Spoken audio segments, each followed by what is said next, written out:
Hello everyone, thank you for joining my Creative Practice PhD examination.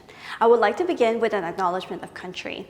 I respectfully acknowledge the Wurundjeri people of the Kulin Nations as the traditional owners of the land where I lived and conducted my research. I respectfully recognize their elders past and present. This is the structure of my presentation. Hello everyone, I'm Xiaowei Chen, but you can call me Michelle. I'm a creative practitioner with a background in video game development. I have experience in programming, game design, and creating digital art for video games. I have worked in the video games industry for the past 10 years, and I have contributed to developing multiple commercial video games. While I enjoyed working in the video games industry, I wanted to make games that are more personal and to use video games as a form of self-expression. And this led me to study a Master's of Video Game Enterprise Production and Design in Birmingham City University in the UK. For my Master's by Practice, I developed a video game called Depression Simulator, a point-and-click puzzle game about my personal experiences with depression. The game simulates the everyday life of someone living with depression, where even waking up in the morning is a challenge.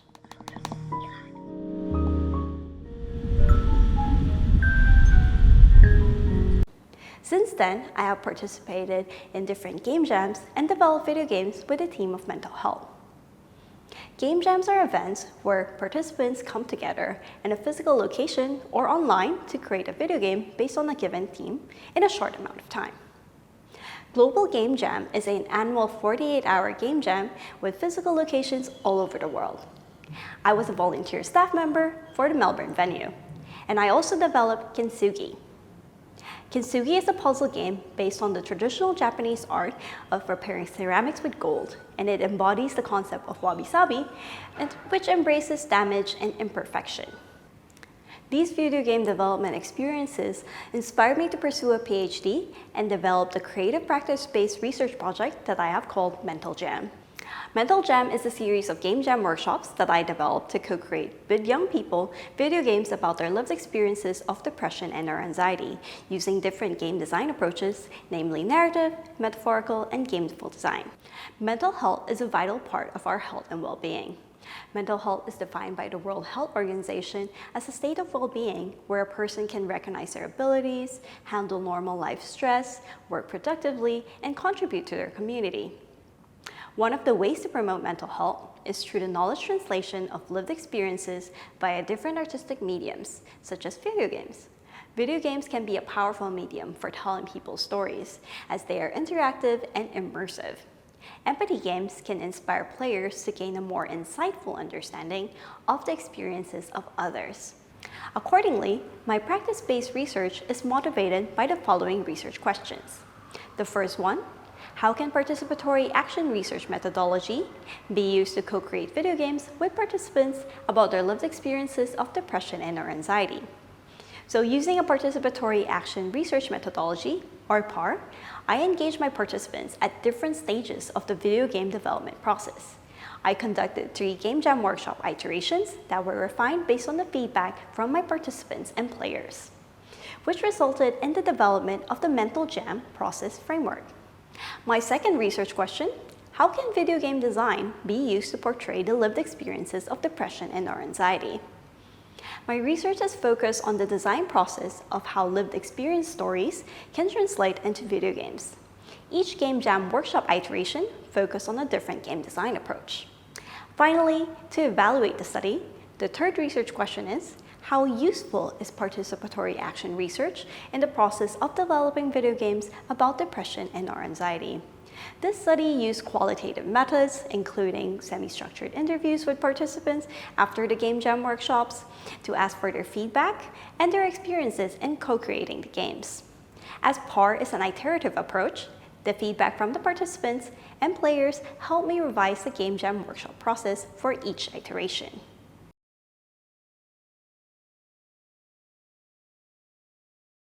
In this literature review, I expand on the background to this research, which includes knowledge translation, or KT, video games, and co-creation, and the intersection between these areas, empathy games, PAR, and game jams. KT was introduced to bridge the gap between research and practice. Lived experience research in mental health is vital because it can provide information to help individuals cope with mental health challenges. However, academic literature is not easily accessible to end users, and it is often written for mental health professionals and policymakers.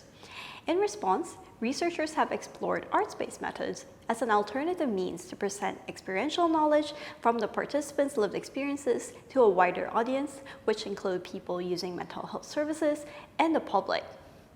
Researchers have explored different arts-based methods to translate the lived experiences, such as through drawing, theater, and filmmaking. Researchers can partner with artists and community members, such as participants with lived experiences, in their KT projects. The extent of participant involvement in these KT projects varies, with different levels of participation offering various advantages and limitations. For example, the Big Anxiety Festival is an arts festival that collaborated with visual artists, mental health researchers, and people with lived experiences of mental illness. The Big Anxiety Festival was informed by Miller Rushing's level of participation, which includes contributory, collaborative, and co-creation. According to the Big Anxiety Festival founder, Jill Bennett, one of its goals is to reach Australians with mental illness who are not seeking help through mental health services. Bennett acknowledged that the Big Anxiety Festival is not therapeutic, but it has the potential to be transformative. It explores a different way of sharing knowledge about mental distress that can lead to an empathetic and compassionate knowing. Another example of arts-based KT is digital storytelling, which is a participatory videography project with, for, and by Canadian Aboriginal youth about their experiences with digital media and its role on mental well-being. To co-create the research with participants, the researchers organized talking circles to encourage participants to share their stories and ran workshops to teach them digital storytelling, storyboarding, and the creative and technical aspects of filmmaking. The researchers emphasized the importance of the filmmaking process, from ideation to production, and included deliberate reflections to encourage the youth to share their filmmaking process. The researchers continuously asked for feedback from their participants and adjusted the project accordingly. The researchers chose participatory filmmaking because it engages the participants as filmmakers, storytellers, and researchers. And the participants ultimately determine how they are represented in the film and how their story is told within and beyond their communities. Game developers have used video games as a medium to translate different lived experiences and explore themes of mental health, because they can benefit players by improving cognitive, motivational, and emotional behaviors. Sandra Danilovic's research have found that developing these type of games is therapeutic, and the multidisciplinary nature of video games offer diverse platforms for individuals with lived experiences to share their stories, such as through the narrative, art, and game design. According to Doris Rush, there are two different approaches that game developers can take, namely the literal approach or the metaphorical approach, while Jane McGonigal introduced a third approach, which is gameful design.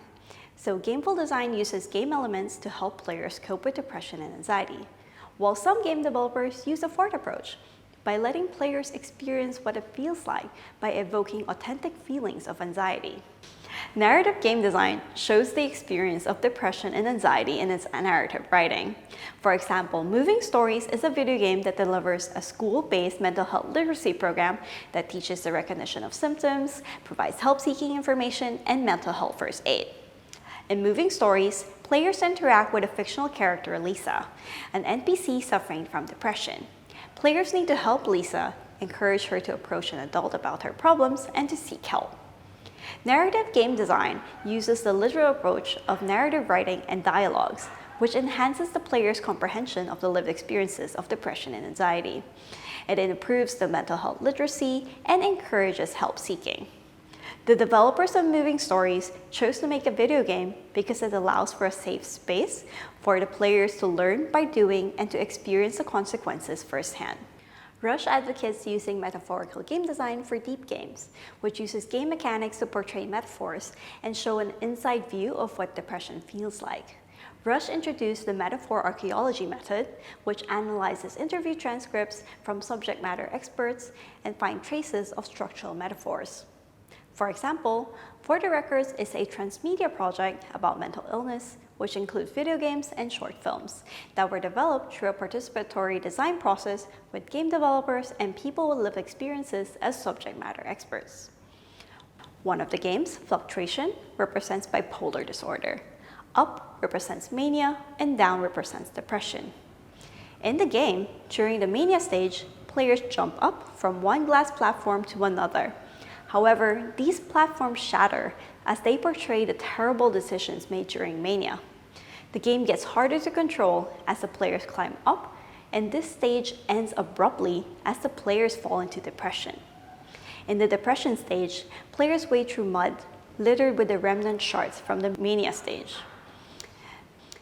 The benefit of using metaphorical game design is that it uses different game mechanics to portray what depression and anxiety feels like. However, it is crucial to conduct playtesting and get feedback from players to ensure that players understand what the metaphors represent.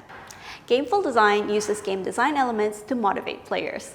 For example, McGonagall developed Super Better to help her cope with depression and anxiety. Super Better incorporates evidence-based positive psychology techniques to help players build resilience and face real-life challenges. Players adopt a secret identity to develop heroic qualities. In the game, players select real-life challenges that they wish to accomplish to help them cope with depression and anxiety, such as drinking water or going for a walk. Once players accomplish the real-life challenge, they can mark it as done, and they can earn points, level up, and earn achievements. McGonagall found that gameful design can benefit players emotionally because it can improve their moods and trigger positive emotional experiences. Experiential games let players feel what the characters in the games are feeling. For example, game developers of Mindlight let players feel anxiety by triggering authentic feelings of fear. They use brain activity to control the gameplay, and that connection between the player's physiological state and its direct impact on the game has the potential to create a deeply personal experience. Game developers have adopted different co-design methods to collaborate with and get feedback from lay participants with lived experience.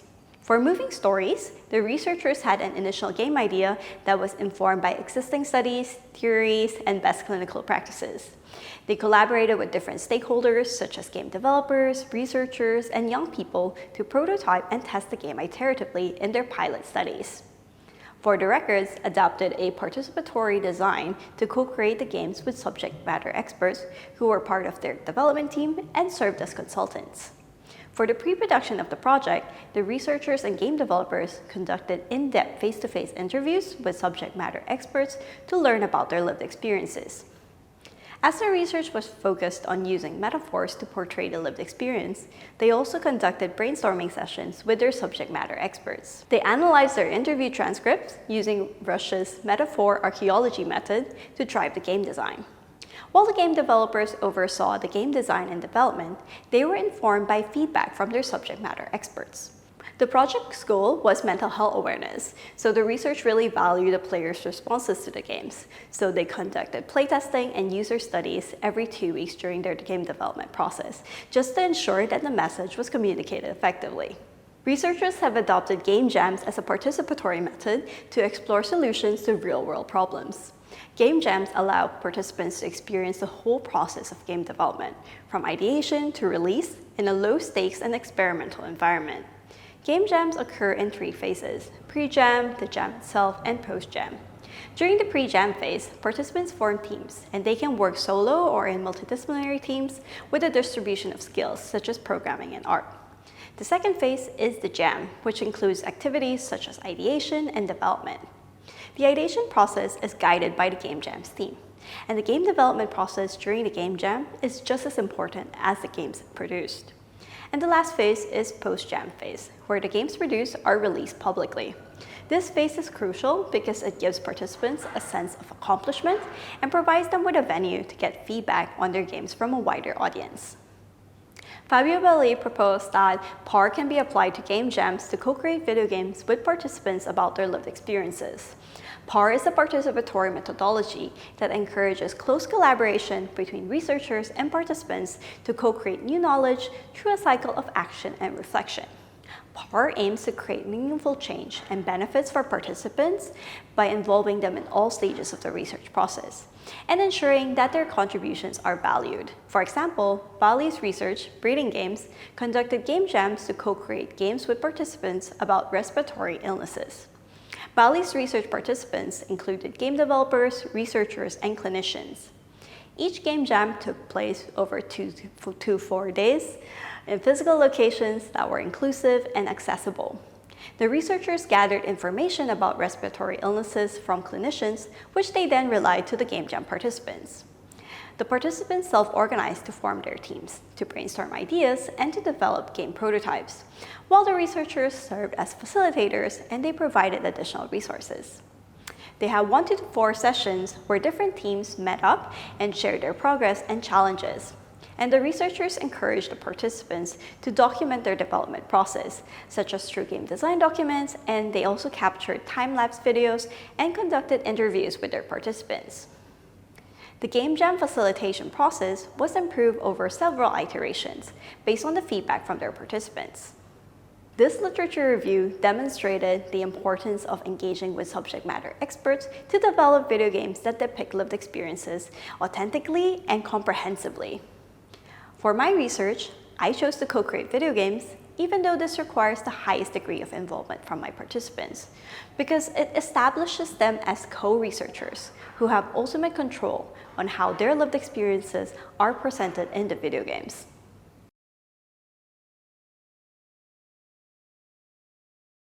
I adopted Edmund and Kendi's practitioner research model. I chose this model because it aligns with my practice as a game developer, and it focuses on the relationship between theory, practice, and evaluation. Edmund and Kendi's model is an iterative process where research happens alongside practice, and theory is executed through the creation of works which are then evaluated and reviewed. My research applied PAR to work closely with my participants in all stages of the video game co-creation, from ideation to game development to game release. Participants had a final say on how their lived experiences of depression and/or anxiety are portrayed in the video games. My research design began with participant recruitment. This is followed by interviews with participants about their lived experiences of depression and/or anxiety, and a thematic analysis that informed the video game designs. And finally, the game jam workshops. So the game jam workshop process went through iterations of planning, game jam execution, and evaluation.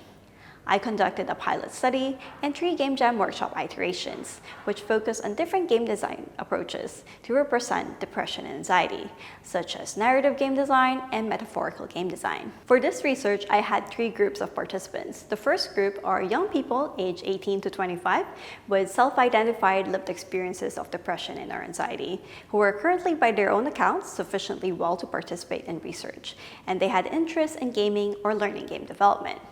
I recruited 14 participants, and the participants are mostly university students. 1 was currently working as a programmer, and 2 works in the game industry as artists, and 1 is an artist and hobbyist game developer. 10 participants were female, 3 were male, 1 non-binary, and 5 identified as LGBT+. Due to the COVID-19 pandemic, all of the interviews and game jam workshops were conducted online. So it allows participants from different countries to participate. Most of the participants were based in Melbourne, Australia. 5 participants were overseas, 2 in Vietnam and 3 in the Philippines.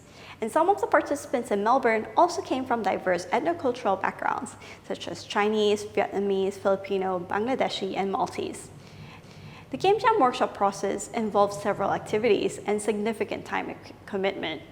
So while the participants were invited and encouraged to join each of the activities, they were not obligated to participate in all of the research activities. All 14 participants were interviewed about the lived experiences of depression and/or anxiety, while only 10 out of the 14 participated in a game jam workshop. The second group are game developers. I invited a music composer and a music producer to create music for the games. And I also joined the game jam workshops as a programmer and artist. The third group are players who were interested in playtesting games about the lived experiences of depression and/or anxiety. I recruited 4 players for the group interviews for them to playtest and give feedback on the games. While the players did not need to self-identify with lived experiences of depression or anxiety, during the group interviews, some of them disclosed their personal experiences, and they could personally relate to the themes of the game. Prior to the game jam workshops, I interviewed the participants about their lived experiences of depression and/or anxiety. Firstly, the participants were invited to give an uninterrupted account of their experiences. After their account, I asked the participants to elaborate on what depression and anxiety felt like and what are some of the coping strategies that helped them. I used NVivo 12 software to organize the interview data and to aid in coding for thematic analysis, to identify recurring themes from the participants' lived experience interviews. I identified 4 key themes from the interviews: participants' views about the causes of their depression and or anxiety, experiencing depression and or anxiety, support and challenges, and participants' strategies to support themselves.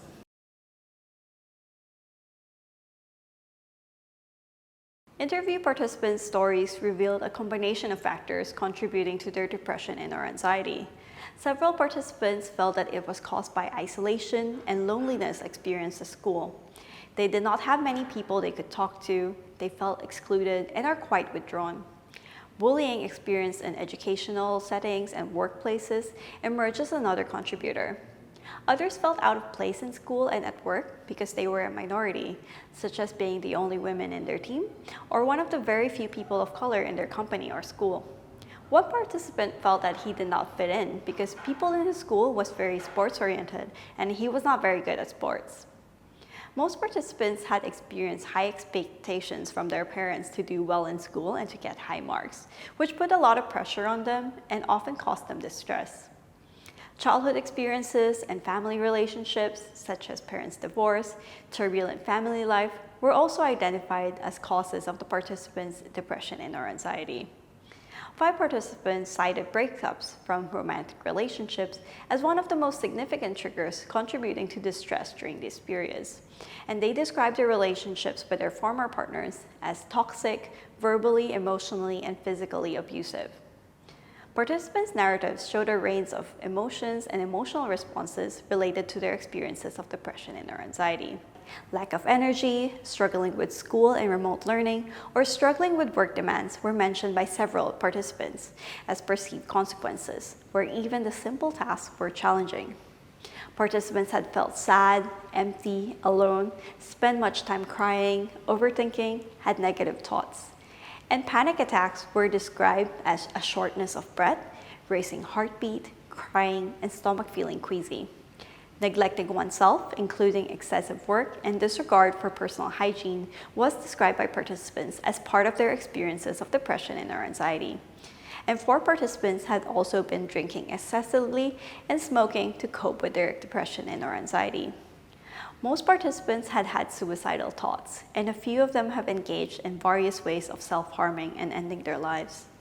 These behaviors were explained as wanting someone to notice their distress and support them, while some participants had just wanted to get away from their current situation.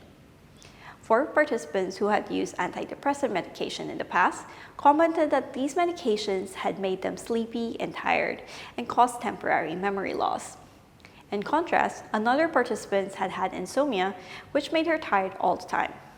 Participants cited some support and challenges they had faced while experiencing depression and or anxiety. Participants had sought help. However, some participants had encountered challenges when seeking support due to perceived misunderstandings and stigma. Parents had been a source of support for some participants. However, 5 participants had found it challenging to communicate with them and felt that their parents would not understand them. Others had been open to disclosing their feelings to their parents after their parents noticed their symptoms and helped them get support from mental health professionals. Most participants had found it helpful talking to their friends and found that their friends were quite supportive. They had also found that after sharing their experiences, their friends also shared their own. Some teachers had been the ones who noticed the participants' depression and or anxiety and assisted in getting them support from mental health professionals. But 3 participants had not found their school counselors helpful.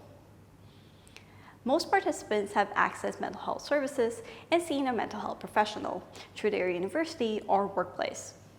One participant had also been recommended to join a support group, which they had found helpful. In exploring recovery from depression and or anxiety, participants acknowledged that a complete cure might not be attainable. Instead, recovery was seen as equipping themselves with coping tools and strategies, enabling them to navigate these challenging moments. Several strategies have been developed and utilized to help participants. such as challenging negative thoughts by imagining talking to a friend, breathing exercises, and meditation. Different hobbies have also been engaged as a coping strategy, such as reading self-help and motivational books and singing. These interview findings and themes inform the game designs co-created through the Game Jam workshops, which I will discuss next.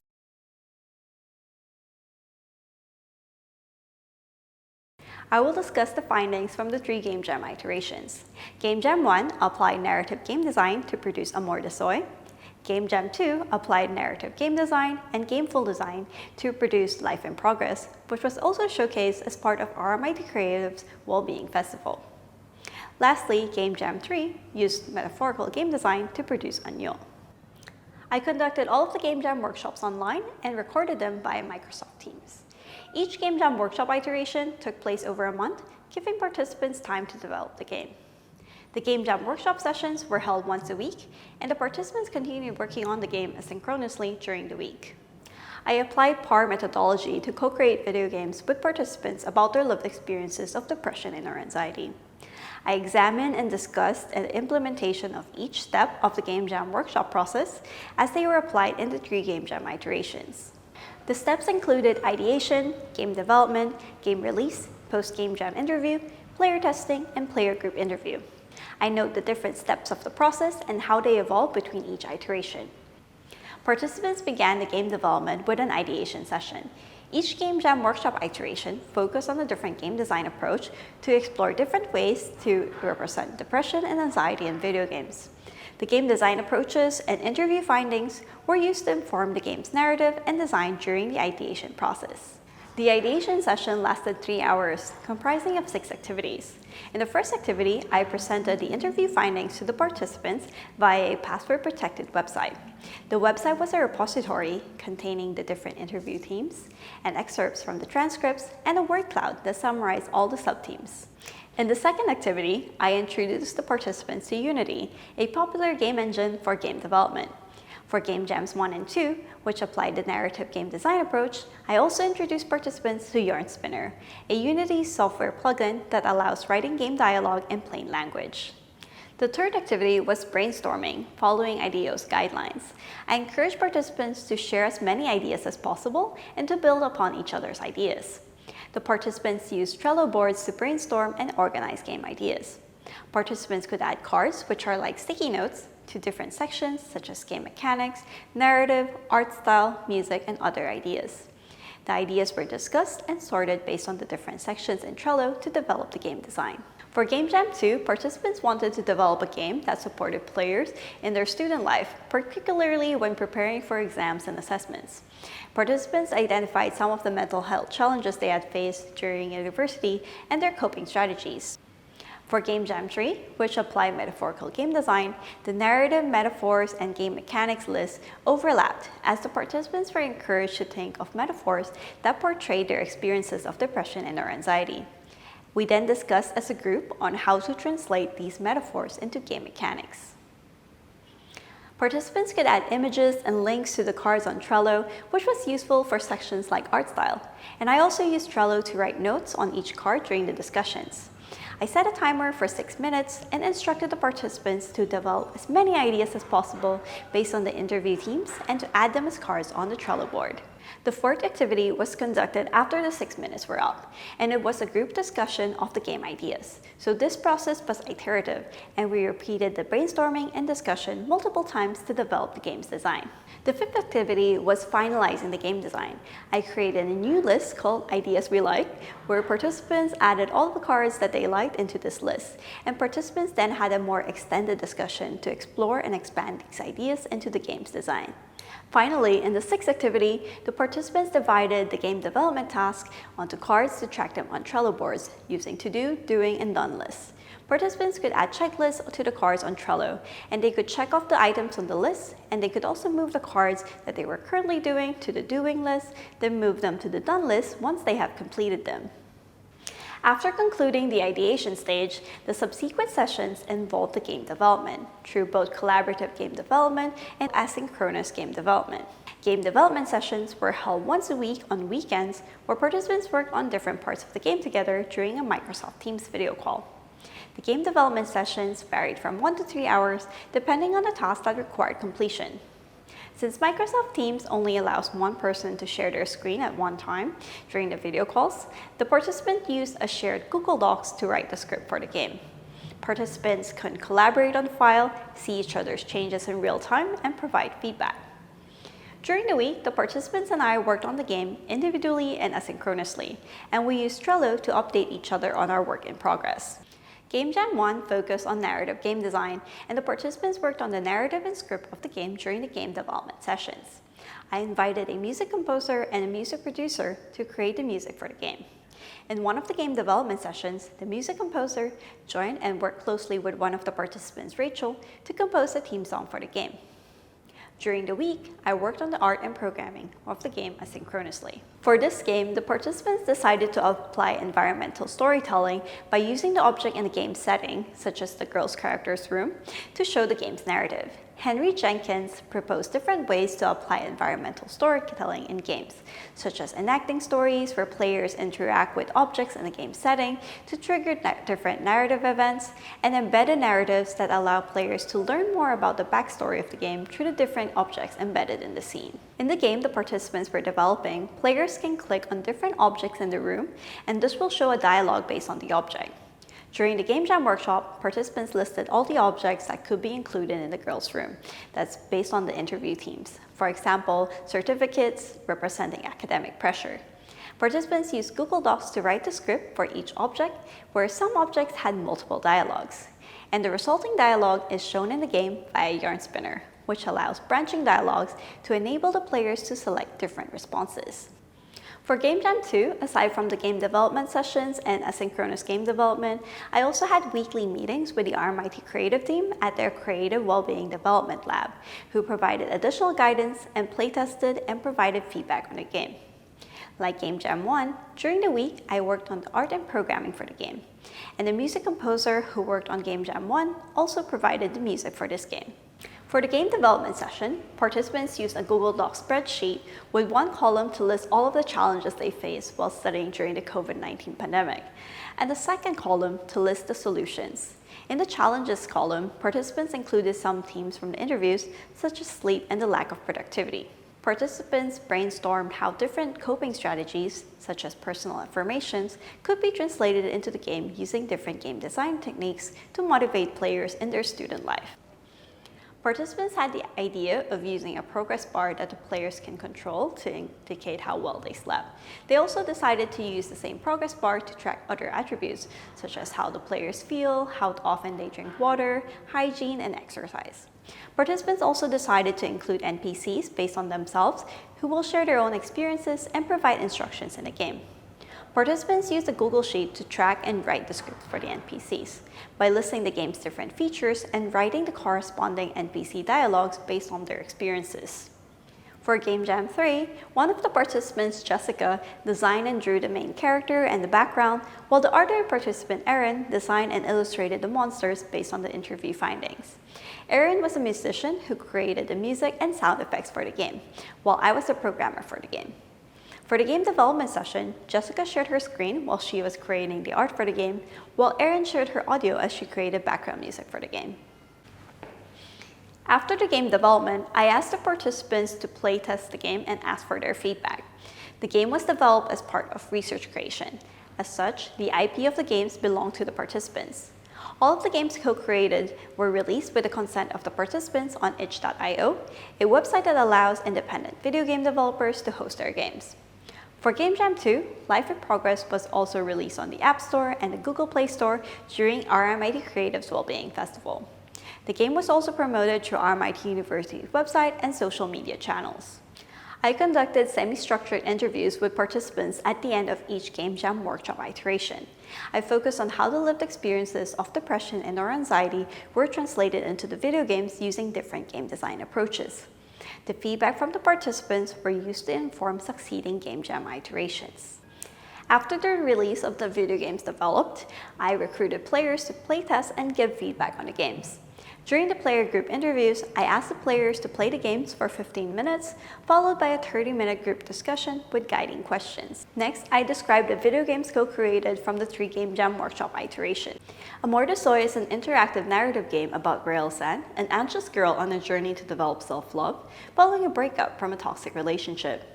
The title of the game, Amor de Soy, is based on the concept of self-love by the philosopher Jean-Jacques Rousseau, which dictates that one should see and value one's self-worth independent of the views of others. When players first start the game, they are presented with a random color wheel. When they click the spin button, it will spin to decide the color of Rael's skin and hair. The participants decided on this game feature because, as in real life, people do not get to determine their skin color, and it symbolizes that you have to embrace who you are, your race, the color of your hair, and the color of your skin. At the start of the game, the main character, Rael, thinks that she is happy in her romantic relationship. But when she texts her boyfriend, she doesn't get any immediate replies until he later sends a message to break up with her. The breakup triggers a depressive episode where Rael lies in bed, cries, and doesn't feel like doing anything. The dialogues in the game are Rael's internal monologue, representing her overthinking about the different aspects of her life, including her breakup.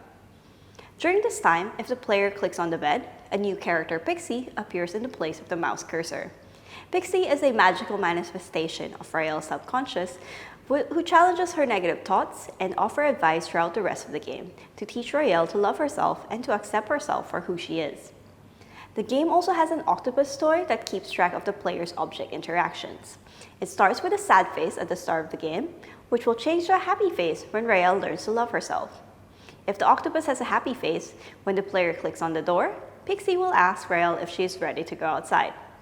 If the player selects yes, Rael would leave her room and go outside to see the fireworks light up the sky, representing her enjoying her present moment. Rachel's theme song is played in this scene, and the game ends.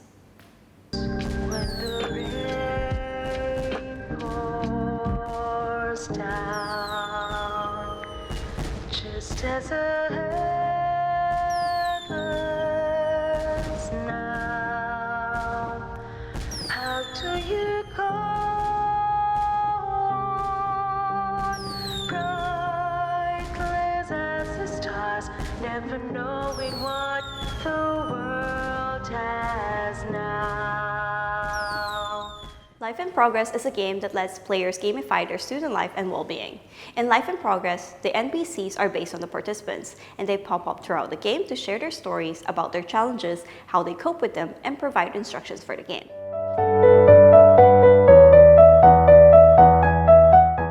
In the game, players can track their feelings daily, their sleep quality, hygiene, water consumption, and exercise using progress bars. Players can decide their perceived quality of sleep using the progress bar. So the left side of the progress bar is 0%, representing poor quality of sleep, while the right side is 100%. As the players drag the progress bar towards the right side, confetti effects will appear to congratulate them. As players explore the game and update their progress, they are rewarded with affirmation stickers as game achievements, which they can view on the affirmations page. Players can add tasks to the to-do list, such as school assignments. However, the to-do list is not a checklist, but a progress bar that the players can drag based on their progress towards completing the task. The game also has a tada list, where you could add all of your achievements, and a study time, which is a Pomodoro timer. And there is also a breathing exercise that players can use.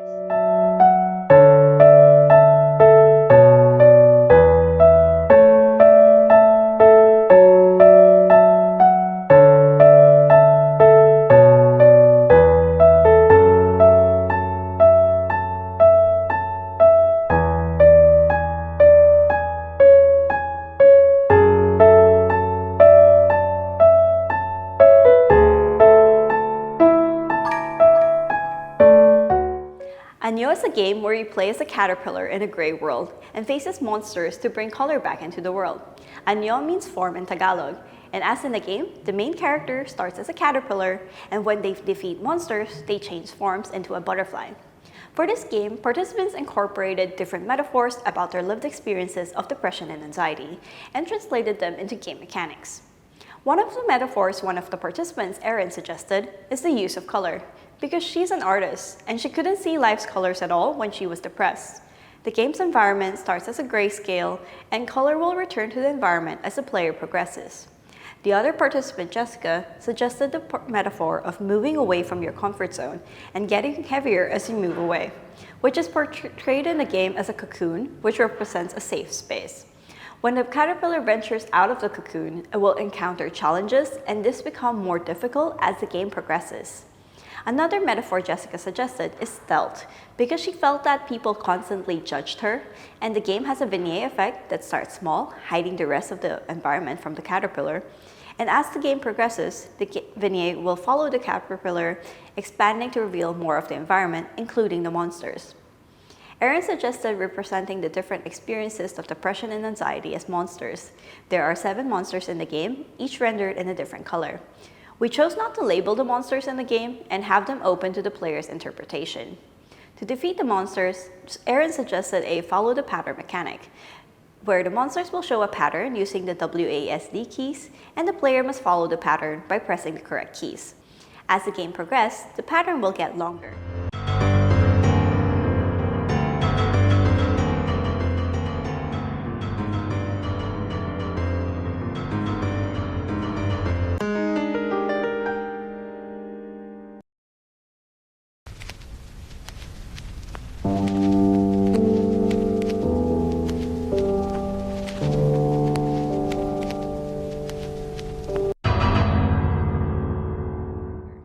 After the player defeats all the monsters, the caterpillar would turn into a butterfly and the game ends. The butterfly represents recovery from depression and/or anxiety.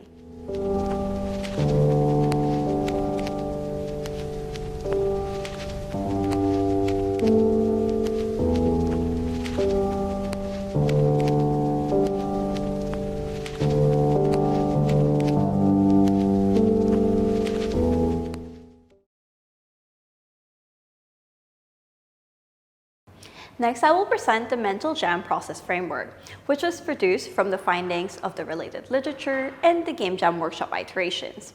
The framework was also guided by the design and development process of digital storytelling, moving stories, for the records, and breeding games, which also apply participatory methods to co-design films and video games. The Mental Jam Process Framework, or MJPF, is composed of 5 stages: participant recruitment, subject matter interviews, ideation, game development, and reflection. Each stage has one or more goodness criteria and outcomes that need to be accomplished before moving on to the next stage. MJPAF is composed of 2 main activities: interviews and game jam workshops. The stages and activities are aligned with the 3 phases of game jams: the pre-jam phase, the game jam phase, and the post-jam phase. The pre-jam phase includes recruiting participants. This phase emphasizes team formation with a balanced skill set, which may involve engaging with game developers to fill skill gaps. Moving on to subject matter interviews, researchers conduct semi-structured interviews with participants with lived experiences, and the interview finding will inform the subsequent ideation stage. The game jam phase begins with the ideation stage, where researchers present interview findings, introduce game development and collaboration tools, facilitate brainstorming, and participants finalize the game design and create game development tasks for the following stage, which consists of game development sessions and asynchronous game development. Playtesting aimed at quality assurance and refinement of the game also occurs during the game development phase. Finally, in the post-jam phase, the video game is released with the consent of the participants, and the reflection stage commences. Participants are interviewed about their workshop experiences, while players provide feedback on the final game through group interviews. These insights inform future game jam iterations and game development. MJPF offers researchers a model for co-creation with participants about their lived experiences in ensuring that their experiential knowledge is valued and shared with the general public.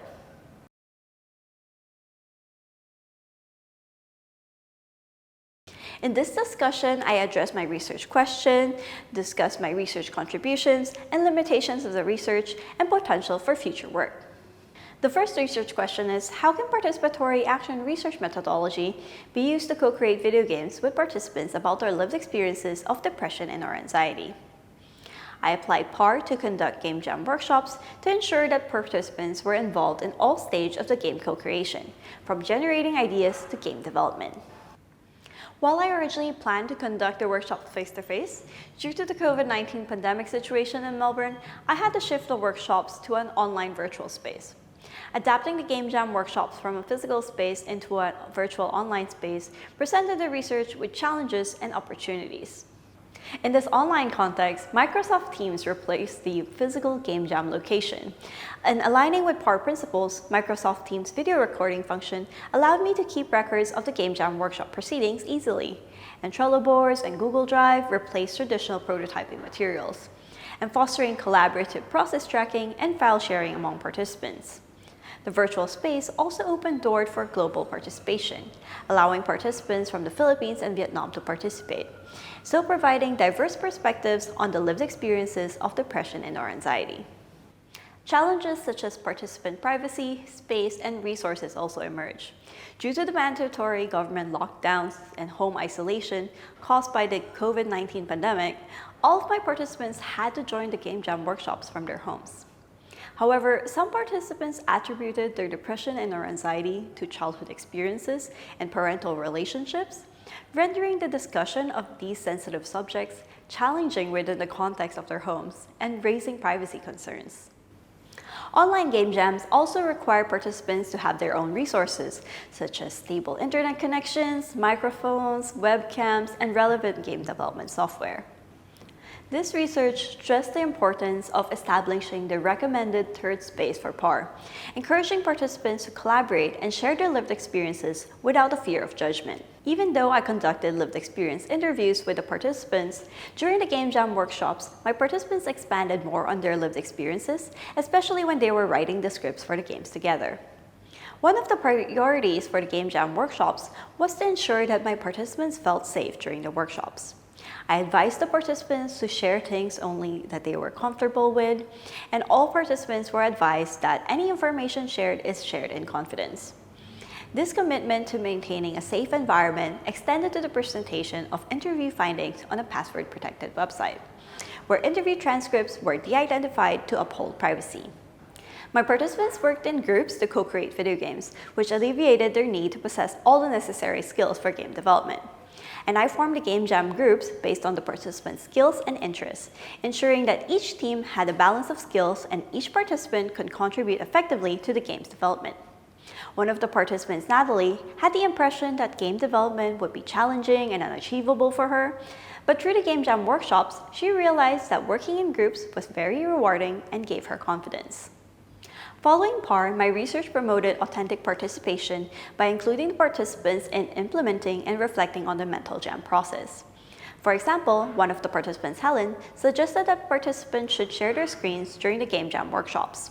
Following her suggestion, subsequent Game Jams utilized shared screens and Google Docs, which enabled the participants to see each other's work in progress during the game development sessions and to provide real-time feedback.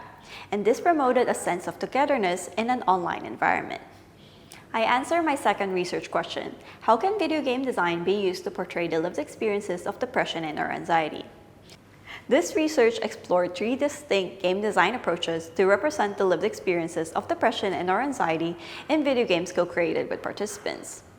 Composite characters allowed participants to integrate not only their own narratives, but also those of fellow lived experience interview participants. This approach served as a means for participants to share their stories in an indirect way. One of the participants, Natalie, said that she felt that the games she co-created represented her well, and while it included stories from other people, she could relate to their experiences. Another Game Jam participant, Erin, initially felt sad that the interview participants had gone through those experiences, but at the same time, she felt less alone, knowing that other people had similar experiences to her. The empathy games we co-created for this research inspired players to adopt someone else's perspective, fostering an understanding of others' emotions. The interactive nature of these games allowed players to be immersed in the game, promoting empathy and connection. In the case of Anyo, the metaphorical game design approach ensured that players engaged with the game's narrative on a personal level, interpreting the game's metaphors and monsters based on how these related to their own experiences. For the final boss monster in the game, which is a gray version of the caterpillar, One of the players, Phoebe, she interpreted the monster as signifying dealing with life's challenges and growing up to become a better version of yourself. I reflect on the Game Jam's findings, focusing on answering my third research question. How useful is participatory action research in the process of developing video games about depression and anxiety? In my research, I chose to use PAR to co-create video games with my participants about their lived experiences of depression and or anxiety because it ensured that their experiential knowledge was valued and represented in the game development process. And working in groups allowed my participants to actively contribute to the games based on their skills and interests. Participants were involved in most phases of the video game co-creation, from developing the game design during the ideation session to fleshing out the game mechanics. And during the game development, participants wrote the narrative scripts, created art and music based on the interview findings, and their shared lived experiences of depression and or anxiety. Active participation in the game co-creation led the participants to experience a profound sense of accomplishment and sense of ownership over the resulting video games. For instance, one of the participants, James, expressed his experience. It's a rewarding feeling, like something I've done is recognized by what is essentially a global corporation, because RMIT is global and we have campuses everywhere. The importance of building rapport with participants emerged as a significant aspect of the Game Jam workshops, leading to fostering an environment of mutual trust and openness. At the beginning of the initial session of the Game Jams, I encouraged the participants to introduce themselves. Additionally, the participants had the opportunity to further familiarize themselves with each other during the subsequent Game Jam workshop sessions. I addressed potential participant hesitation by introducing myself to the participants and sharing the motivations behind my research. I also participated in the Game Jam workshop not just as a researcher and facilitator, but as a programmer and artist in the group. Incorporating IDEO's design thinking principles for the brainstorming during the ideation session promoted equal participation, ensuring that diverse voices were heard and the ideas were built upon collectively. I established the Game Jam workshops as a safe space where participants could share their experiences and collaborate without the fear of judgment. Having addressed these research questions, I will discuss my research contributions next. My research demonstrated the benefits of using PAR and Game Jams to co-create video games with participants about their lived experiences of depression and or anxiety. The findings from my Game Jam workshop iterations led to development of MJPF. MJPF offers a comprehensive guide to co-create video games that reflect lived experiences and contributes to the field of video game co-creation. Together with my participants, we co-created empathy games that inspire players to adopt the perspectives of the main characters in the games. The video games Amor de Soy, Life in Progress, and Anyo exemplify the benefits of using different game design approaches to represent the lived experiences of depression and or anxiety. Participants' active contributions to the development of these games led to the video games that portray the lived experiences in an authentic and meaningful way, which can promote empathy and mental health awareness. Next, I describe the limitations of this research and the opportunities they present for future research. The most significant limitation of this research was the COVID-19 pandemic, which resulted in multiple lockdowns in Melbourne, Victoria from 2020 to 2021. And one of the significant suggestions I received from Game Jam participants is that they would have preferred if the Game Jam workshops were conducted face-to-face. Despite the pandemic moving the Game Jam workshops online, a key strength of this research was adapting and conducting the workshops effectively in a virtual format. The study leveraged different online tools to replace traditional prototyping materials and face-to-face communication. Participants felt that the online tools gave them a sense of shared space despite being in different places. Future directions of this type of research could explore the face-to-face format and understand how the learnings from the online Game Jam workshops can be applied to the face-to-face format, particularly in ensuring a safe space where participants can share their lived experiences of depression and anxiety. Further work on this type of research could also apply different game design approaches, such as the experiential game design approach, to portray the lived experiences of depression and or anxiety. As the Game Jam participants were the ones who decided on the themes to incorporate into the video games, there are still some themes from the interview findings that have not been incorporated into video games. Further work can conduct more Game Jams with other interview participants to explore these different interview themes. For example, I have since conducted a fourth game jam outside of the scope of this study. The fourth game jam was a face-to-face game jam with 3 interview participants where we co-created a video game that applies narrative and experiential game design. And we explored the use of sound design to make players feel authentic feelings of anxiety.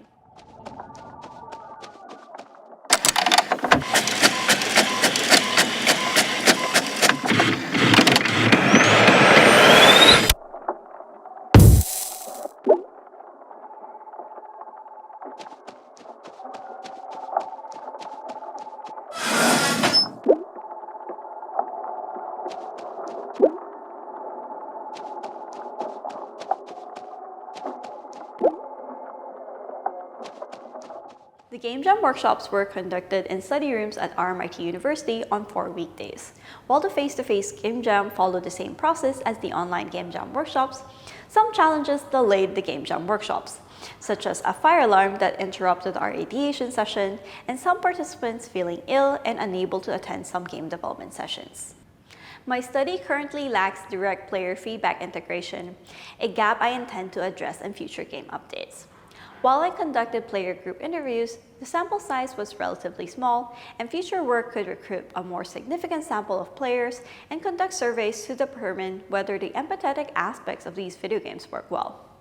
Playtesting and group interviews with players could also be moved earlier in the Game Jam workshop process. This would allow the incorporation of the feedback from the players into the game during the game's development, and ensure that the players can understand and empathize with the experiences portrayed in the game. While the MJPF is focused on the experiences of depression and anxiety, it may also be applied to other subject matters to follow other future research directions. Other researchers could evaluate and critique the framework based on the participant engagement and Game Jam workshop outcomes, including authentic portrayals of the lived experiences using various game design approaches. Further work could build upon Danilovic and Rush's research, delving more deeply into the therapeutic advantages of engaging in such game jams. This exploration could include participants currently experiencing depression and or anxiety, and involving collaboration with mental health experts and investigating video game design as a form of creative arts therapy.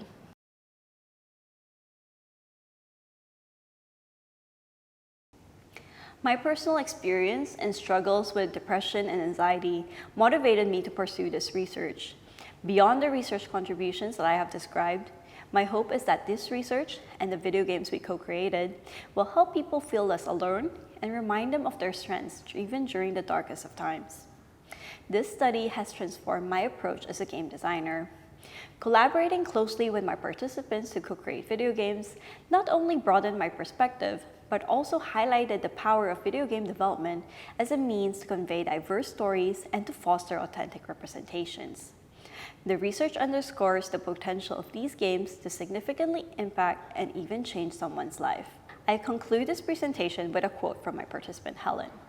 It was absolutely life-changing and mind-changing for me because my story, even though it was a bad memory that I wanted to forget, I imagined my mind like a drawer that I was just gonna put that memory in the drawer, lock it away, and never talk about it again. But this game jam made me realize not everything bad that happened in the past has to be bad. With the right strategies and the help of teammates, it can be turned into something positive and inspire other people. Thank you for listening to my presentation.